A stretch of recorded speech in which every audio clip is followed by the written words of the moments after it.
जय जगन्नाथ सांग मैंने आशा करुच्ची आपण मैंने समस्ते भलरे थे। किछि दिन हम कालकाटा जो डॉक्टर को रेप करके मारी दिया जाइए से खबर शुणिला पर बहुत कष्ट लगुच। भगवान करंतु तांकर अमर आत्मार सद्गति हो, तांको परिवार को धैर्य दिंतु। दुख समय रे भगवान जगन्नाथ तांको सहित रुहंतु। एतिकी मोर प्रभु चरण रे प्रार्थना। आ सबुठु अधिक कष्ट लगुच एत सब परे तांको घर को खबर जाउची जे तम झी आत्महत्या कर देछि। आठू कष्टकर कथा आउ किछि न होई पारे।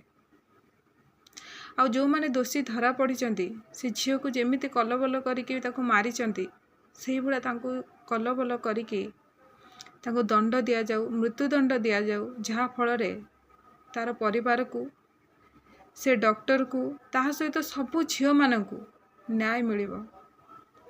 एतिकी मोर प्रभु जगन्नाथ पाखरे प्रार्थना।